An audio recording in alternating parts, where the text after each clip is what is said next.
สวัสดีครับพ่อแม่พี่น้องพ่อแม่พี่น้องทุกผู้ทุกคนนะครับมาพอกันอีกแล้วครับเด้อมาพอกันอีกแล้วตามปกติแล้วนะครับมาพอกันที่เจ้าไม่ที่เจ้านะครับสำหรับมาพอเรื่องในงานอย่างลาวพัฒนานะครับเนาะลาวพัฒนาของวันที่6 มิถุนายน 2568นะครับเด้อลาวพัฒนานี่ก็จะออกทุกๆวันจันทร์พุธศุกร์นะครับจันทร์พุธศุกร์แล้วก็ออกเวลา20:30นะครับช่องวีธรรมดาก็จะมานำเสนอกันพ่อแม่พี่น้องทุกคนนะครับเด้อขอบคุณหลายๆที่มาชมเป็นกำลังใจนะครับเนาะครับตามนี้นะครับก็วันที่แล้วเนาะวันที่4เนาะเขาคักเขาแน่เขาบนเขาล่างเลยเนาะนั่นบอกนั่นบอกให้6 กับ 7ให้6 กับ 7ไปเน้นที่7มันมา6บน6ล่างเลย6 9แล้วก็26 62ก็ที่มีผู้โชคดีเนาะเพราะว่าผู้เจาะกับเขาสายรูดสายวิ่งกับเขานะครับเนาะก็ขอแสดงความยินดีเด้อถ้าเป็นไทยที่ยังโชคยังบ้านมาถึงก็ขอให้มาเมื่องวดนี้ก็แล้วกันเนาะครับก็สู้ๆนะครับเด้อถ้ามันไทยเมื่อยก็ให้พักก่อนพิจารณาก่อนอาจารย์ก็ข้อแท้หลายอยู่เด้ข้อแท้หลายอยู่หมายถึงว่าหวยอื่นหวยยังก็ได้บรรย้ำเจ้าของเล่นเนี่ยบ่มาเลยย้ำเจ้าของเหรียญบ่มาเลยบรรย้ำบ่เล่นเนี่ยเขาเอาบรรย้ำคือจังทรง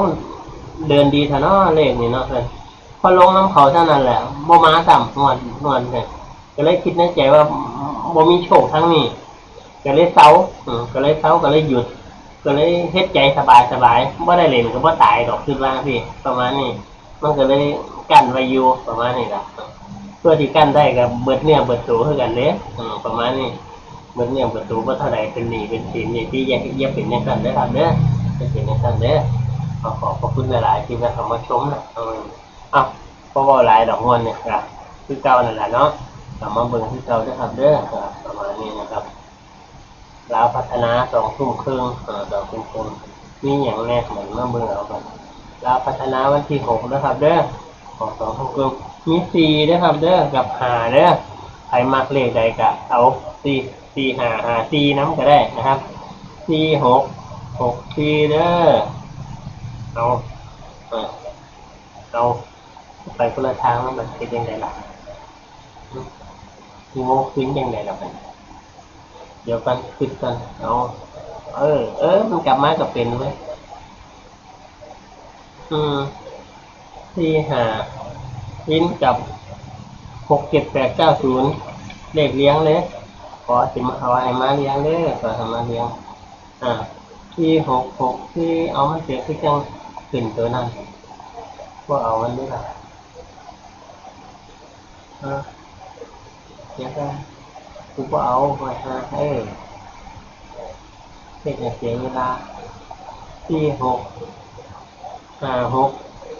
ที่7 ที่8 ที่9 ที่00ที่เปล่าปุ๊บมาเอาแถวบนนะครับเด้อเอาแถวข้างล่างเด้อ890นะครับเด้อที่884ที่994ที่004นะครับเด้อเดี๋ยวขอแคปหน่อยเดี๋ยวไว้ให้สมาชิกอีกกลุ่มกันจดเอาเลยเพื่อจดทันจะจดได้จดเอาง่ายๆ4 5 6 7 8 9 0ตำแหน่งก็พอแล้วเขาไปเลี้ยงเอาตั้งแต่ที่กันนั่นแหละเราพัฒนา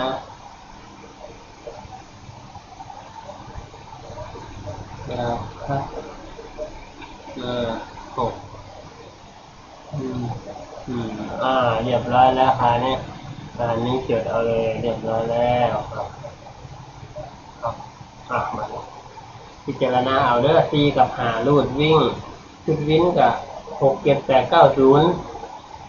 04 กับ 5อย่าไปแย้งมันเบิ่งหลายเป็นไรก็ได้ไม่แย้งเบิ่งเลขวินน่ะ6 7 8 9 0เนี่ยว่าเลขไหนสิมามันสิคู่กัน6 7 7 6 6 8มีคนวินเห็นบ่เอาจดอันนี้ให้จดอันนี้แล้วไปจะหิบลองวินให้เบิ่งเด้อราคาผู้ลางคนวินบ่เป็นนะมีแต่หายาดมมาดมอย่างเดียวคือวินบ่เป็นนะเนี่ยจังซี่เด้อสิวินให้เบิ่งเด้อที่5 4สี่เหลี่ยมเห็นบ่ล่ะที่5 5 4 ที่หกที่เอาที่หกสี่ก็ต้องกดนี่เนาะที่เอาที่เจ็ดที่แปดที่เก้าที่ศูนย์อยากเลี้ยงกันมาถ้าแถวที่สองก็5ไปเนี่ยหกเจ็ด5จังระบาดเนี่ย6 7 7 6 8 6 9 9 6 6 0 0 6แล้วก็7 8 8 7 7 9 9 7 6 8 9 9 8 8 0 0 8แล้วก็9009คือจับคู่กันทุกโต๊ะเขาเรียกเลขวินนะครับเลขวินเนาะสมมติว่าเขาหาเด่นมาไปพ่อเจ้าอื่นเขาให้7 กับ 8นะมันมาตรงกันเนาะ7 กับ 8เขาก็มาเลือกเอาเฉพาะ7 กับ 8มาเลือกเอาเฉพาะ7 กับ 8เห็นไหมเนี่ยเลือกเอาเฉพาะ7 กับ 8เนี่ย7 กับ 8เลือกเฉพาะที่มันตรง7 กับ 8มันก็7 กับ 8 7 กับ 8ทั้งหมด7 กับ 8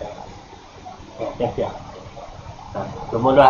เขาได้เด่น7 กับ 8มาวันต่อเขาก็จะเอาพอซุ่มนี่ซุ่มวงกลมเนี่ยก็คือตัวร้องก็คือใส่น้อยๆซุ่มนี่ใส่หลายๆเนี่ยขายที่ขายบ้านขายนาขายรถขายทั้งมาอัดเลยว่าแมนเด้อว่าซื้อเด้อว่าซื้อเหรียญเพราะกำลังเหรียญเพราะนี้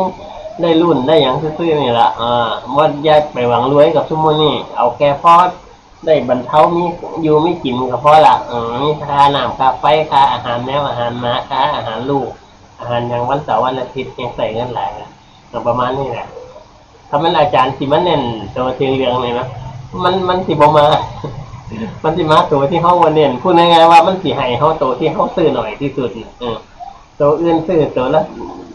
20 30 50บ่มามันสิมาตัวละ5 บาท10 บาทตั้งแต่ประมาณนี้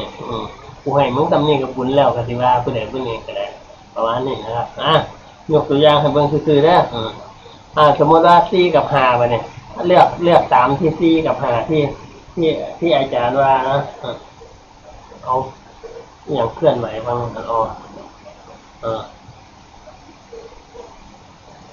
กับ 5เอาหน่อยสมมติว่าเอา4 กับ 5ได้จะเอาโอ้โหไปไงล่ะสั่งมันทำนี่แหละเนาะนี่เนาะมันงอคืนมาเป็นแล้วครับโอเคเท่านี้แหละครับนี่แหละเนาะครับขอบพระคุณมากขอบพระคุณมากขอให้ทุกท่านโชคดีเด้อสาธุมาหมุนมาล่างเด้อวันนี้เด้อแม่เด้อเพียง